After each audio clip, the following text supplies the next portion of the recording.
Hello everyone, मैं Shubham Chaturvedi concept competitive classes Madan Mahal Jabalpur से आप सभी के लिए इंग्लिश के टॉपिक नाउन का प्रैक्टिस सेशन का पार्ट 3 लेकर आया हूं।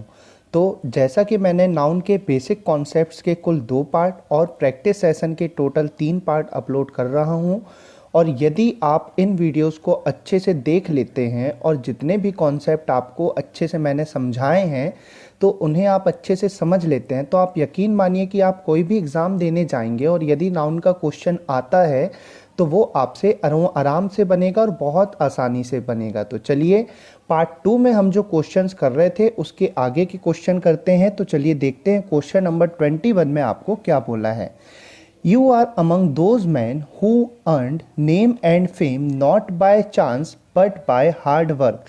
अब यहाँ पे आप एक कॉन्सेप्ट याद रखिएगा। यहाँ पे एक वर्ड दिख रहा है आपको दोज, ये एक प्रोनाउन है।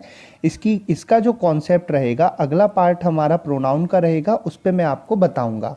तो दोज जो वर्ड है, याद रखिएगा कि इसके बाद हमेशा क्या होता है, प्लूरल काउंटेबल नाउन का हम उपयोग करते हैं। तो याद रखिएगा कि दोज के बाद प्लूरल काउंटेबल नाउन का उपयोग होता है। अब यहाँ पे यदि हम देखें तो दोज के बाद क्या है, MAN मैन, और आपको भी पता है कि ये सिंगुलर है, इसका प्लूरल फॉर्म क्या हो जाएगा भाई, MEN। तो यहाँ पे पार्ट बी में एरर है, तो हमारे इस क्वेश्चन का आंसर हो जाएगा पार्ट बी। यहाँ पे मैन की जगह क्या होगा, MEN मैन। तो आई होप आपको बहुत बढ़िया से कॉन्सेप्ट का क्लियर हो गया होगा। अब आते हैं क्वेश्चन नंबर 22 पे, और क्वेश्चन नंबर 22 को देखते हैं। Children are playing and making mischiefs as their holidays have started. ये हॉलीडेज है, ठीक है, ये थोड़ी टाइपिंग एरर हुई है।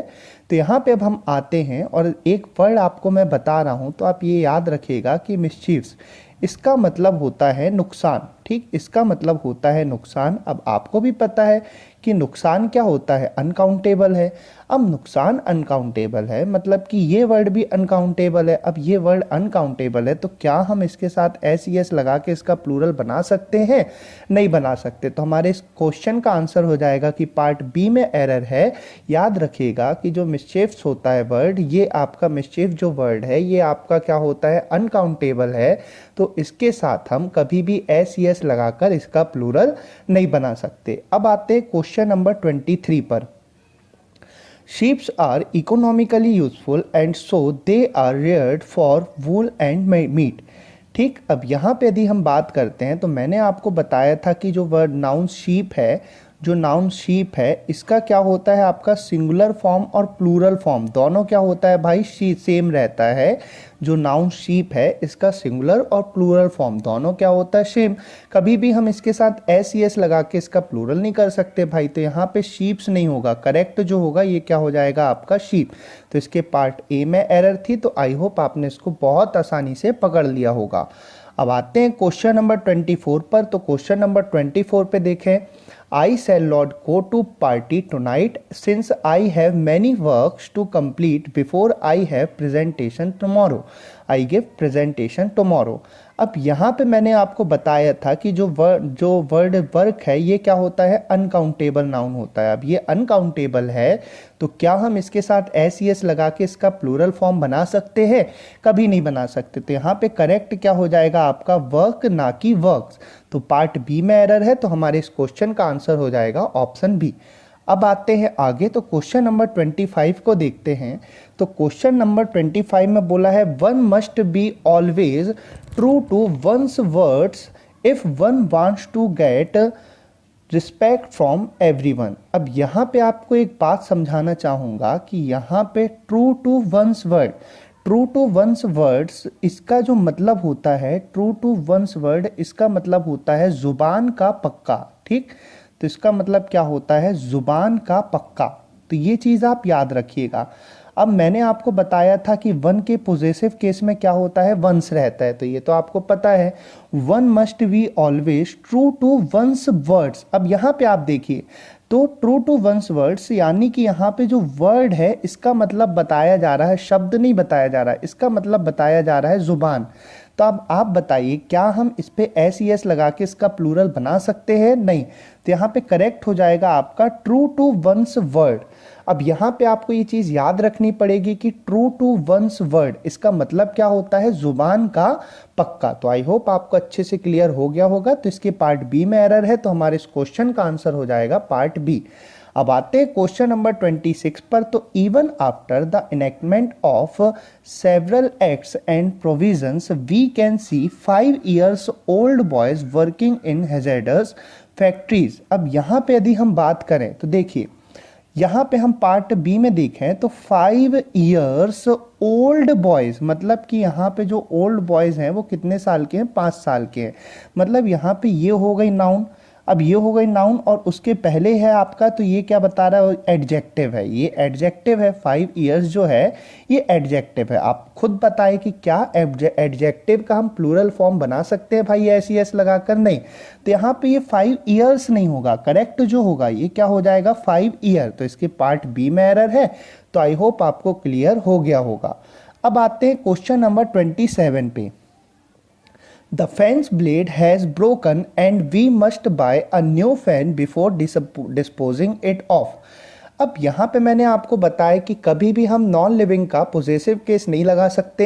हम नॉन लिविंग का पोजेसिव केस नहीं बना सकते, इसलिए नॉन लिविंग ऑब्जेक्ट में कभी भी एपोस्ट्रॉफी एस नहीं लगेगा। तो यहाँ पे करेक्ट हो जाएगा ब्लेड ऑफ द फैन। तो यहाँ पे करेक्ट क्या होगा आपका, द फैंस ब्लेड नहीं होगा। यहाँ पे करेक्ट फैंस ब्लेड नहीं होगा, यहाँ पे करेक्ट क्या हो जाएगा आपका, ब्लेड ऑफ द फैन। तो आई होप आपको क्लियर हो गया होगा कि यहाँ पे मैंने आपको क्या बताया है। ठीक, तो नॉन लिविंग का कभी भी हम आपका पोजेसिव केस नहीं बना सकते, तो इसलिए यहाँ पे द फैंस ब्लेड नहीं होगा, ब्लेड ऑफ द फैन होगा। तो पार्ट ए में एरर है, तो हमारा आंसर ऑप्शन ए। अब आते हैं क्वेश्चन नंबर 28 पे। तो सी wears spectacle and so she was unable to see the gangster that attacked her last night. अब मैंने आपको बताया कि जो वर्ड स्पेक्टिकल है ये क्या होता है भाई, इसका मतलब होता है कि ग्लास।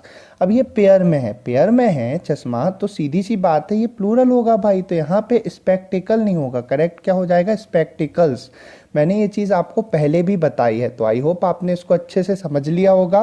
तो यहाँ पे करेक्ट होगा सी वियर्स स्पेक्टिकल्स, ना कि स्पेक्टिकल। चलिए क्वेश्चन नंबर 29 को देखते हैं। तो क्वेश्चन नंबर 29 में दिया हुआ है, all the furnitures have been sold for a day as we were in a hurry to leave the room.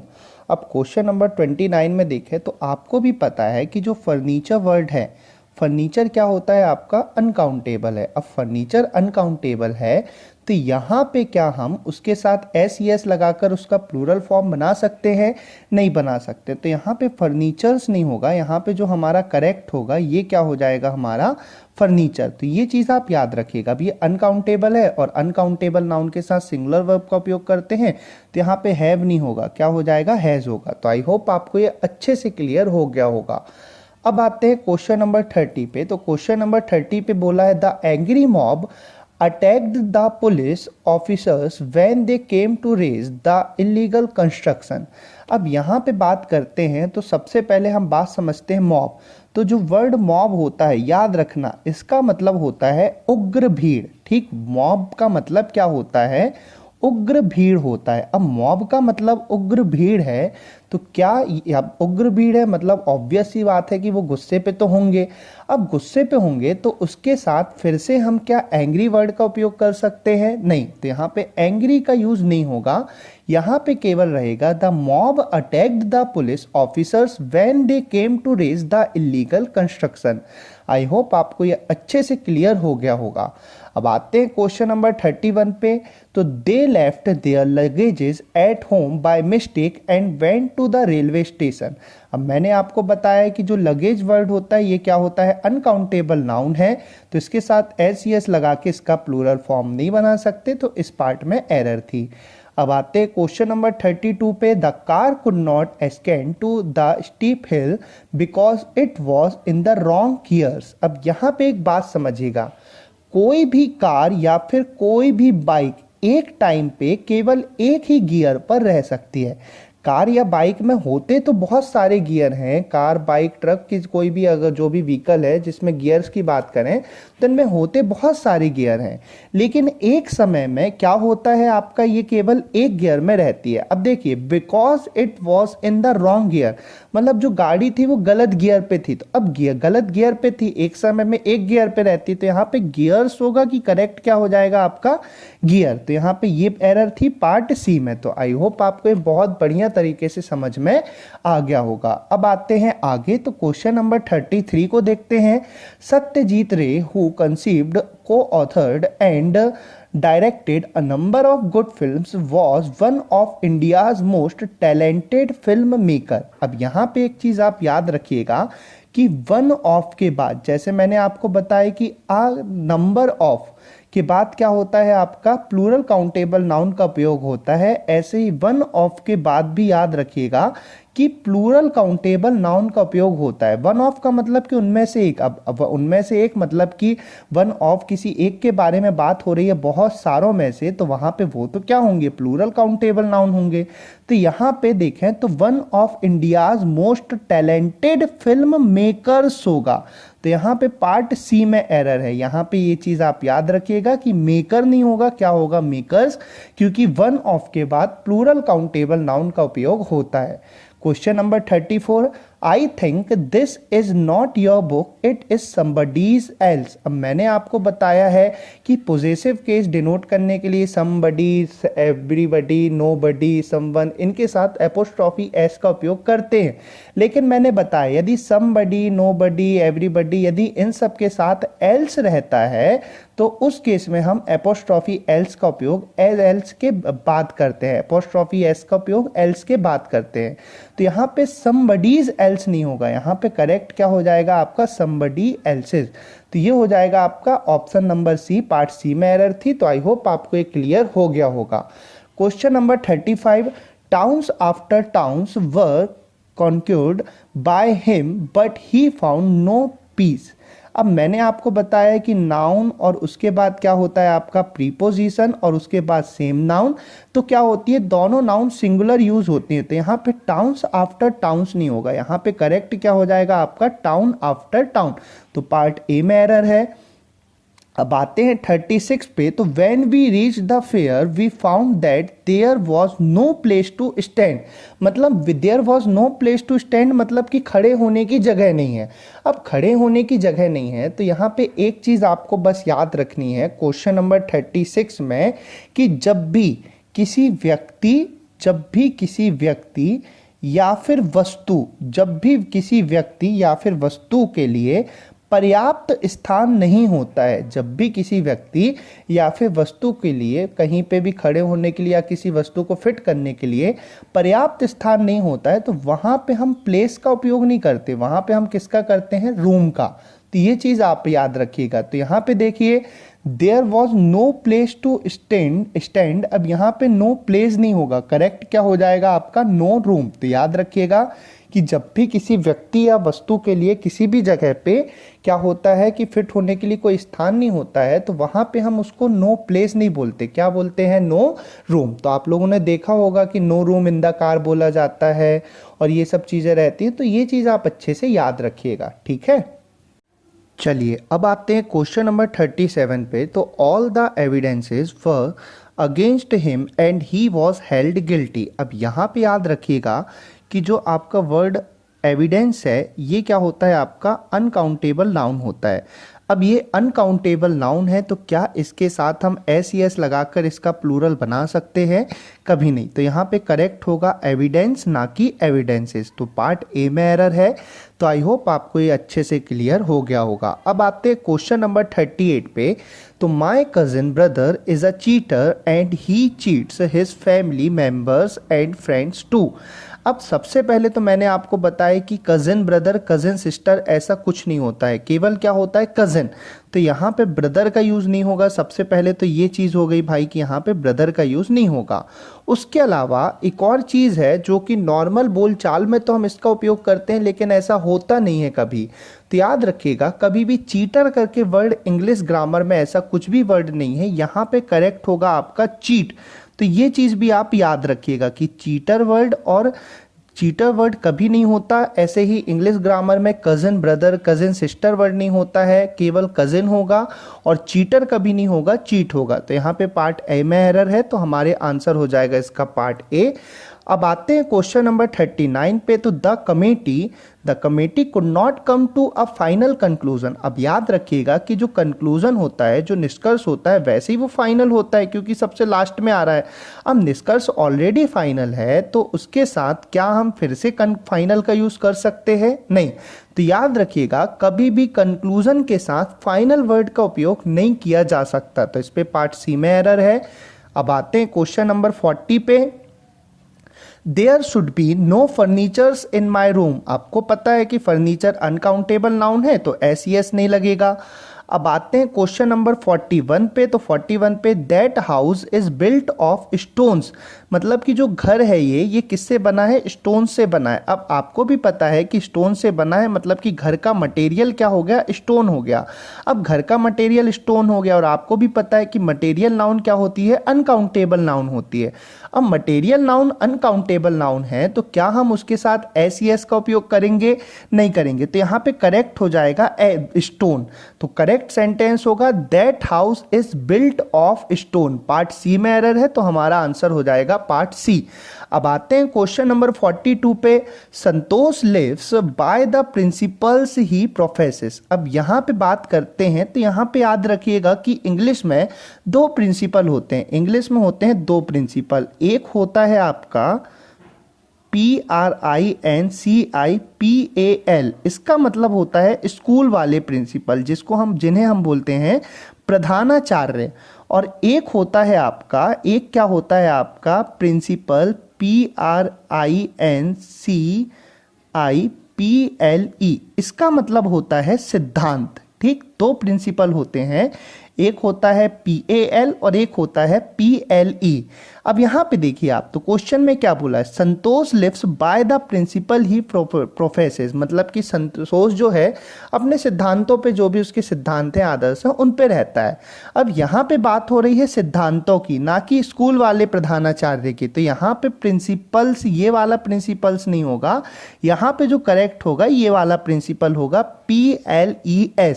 तो आई होप आपको ये अच्छे से क्लियर हो गया होगा। तो इस पे पार्ट बी में एरर है। अब आते हैं क्वेश्चन नंबर 43 पे। The astronomer who predicts the future has arrived. अब यहाँ पे बात करें the astronomer who predicts the future. अब आपको भी पता है कि फ्यूचर प्रेडिक्ट करने वाले को हम एस्ट्रोनॉमर नहीं बोलते, उसको हम क्या बोलते हैं? एस्ट्रोलॉजर बोलते हैं। उसको हम क्या बोलते हैं? एस्ट्रोलॉजर।